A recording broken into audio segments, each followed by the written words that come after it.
नमस्कार, आदाब। मैं रवि, आप लोग देख रहे हैं आरएन भारत। अभी मैं झारखंड के विधानसभा में मौजूद हूँ और यहाँ पे भी विधानसभा सत्र खत्म होने को चला है। एक-एक करके विधायक और मंत्री लोग विधानसभा से बाहर निकल रहे हैं। हम लोग चलेंगे, उनसे बात करेंगे। और क्या दिक्कत ये है ना, आप लोग एक अंसारी पर इतने लट्टू हैं, पता नहीं क्यों लट्टू हैं, तो आप लोग जानिएगा। मैं वैसे लोगों का नाम लेना भी ठीक नहीं। चलिए, गुमला में 70 साल के बाद 70 साल पहले गुमला में रामनवमी की जुलूस निकलती थी, लेकिन अब महावीर मंडल जो है पुलिस की कार्यशैली को लेकर के कहा कि हम रामनवमी की जुलूस नहीं निकालेंगे। देखिए, एक बात, मैं विधानसभा के अंदर कोई बात में जब बोलता हूँ तो उसके पीछे कहीं न कहीं कहानी होती है।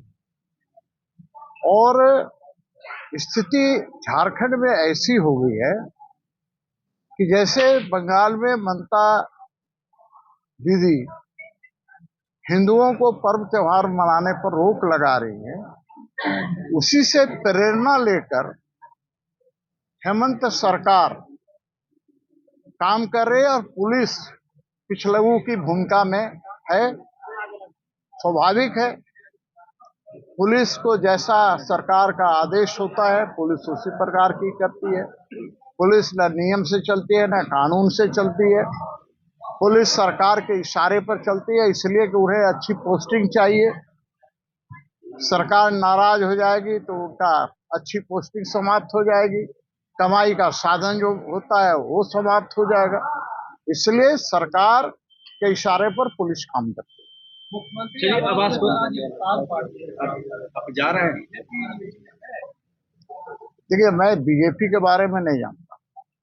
सीपी सिंह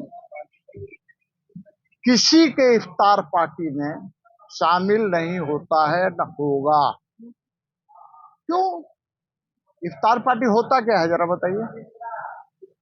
जब सरकार, मुख्यमंत्री ने इफ्तार पार्टी रखा है तो कभी होली के अवसर पर कोई पार्टी रखा क्या?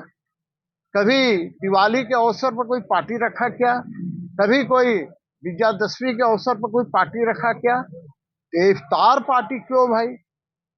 तो सवाल यह है कि सरकार तुष्टिकरण नीति अपनाती है और यही कारण है कि इफ्तार पार्टी करती है, उसके सत्ता में बैठे हुए लोग करते हैं।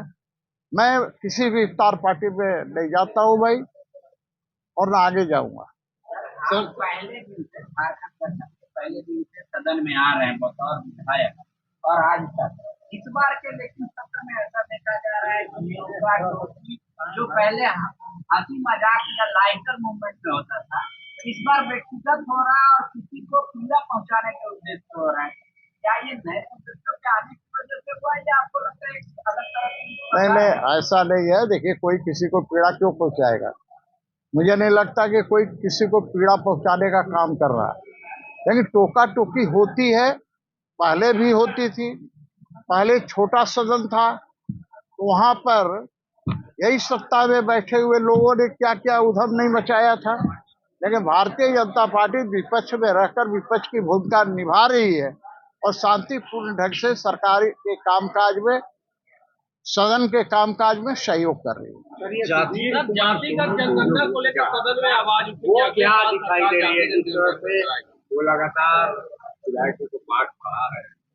अब देखिए, सुदीप सोनू जी पढ़ा रहे हैं भाई। देखिए, जानकार है, बोल रहे हैं, हमें तो कोई आपत्ति नहीं है उनके बोलने से। लेकिन सिर्फ शब्दों के लच्छेदारी से कोई काम नहीं होता भाई, काम करके दिखाना पड़ता है। मैंने अभी गलत क्या कहा कि पुलिस की आन बान शान खाकी है? कल खाकी कोई पहन लेगा क्या? मैंने तो कहा कि भाई अपना ही पार्टी वाला रंग है ना, हरा, जैसे स्कूल को हरा रंगवा दिया है, वैसे खाकी आपका हरा रंग पहनवा दीजिए, हम लोग को कहाँ आपत्ति। तो मैं ये नहीं कहूंगा। देखिए, कोई भी जवाब दे रहा। अब एक आध गो मंत्री है, अब लबरई करता है तो क्या करेगा? लबरई समझे, भोजपुरी वर्ड है, लबरई करता है। एक आध गो है मंत्री, आप लोग भी समझ गए होंगे, जिसके फैन होंगे आप लोग। तो जातिगत जनगणना की बात सदन में आई कि सरकार अगले साल जातिगत जनगणना कराए। कौन रोकता है? कराना चाहिए, कौन रोकता है? लेकिन सरकार में शामिल कांग्रेस भी है, इस बात को याद रखिएगा, राजद भी है। तो जातिगत जनगणना कराने के पहले सरकार को यह बताना पड़ेगा कि राहुल गांधी किस जाति का है। पहले राहुल गांधी किस जाति का है ये बताए, सार्वजनिक करे, उसके बाद जनगणना कराए, कुछ कराए, जाति जनगणना कराए, कोई तरह का जनगणना कराए, लेकिन राहुल गांधी का पहले जाति बताए। धन्यवाद।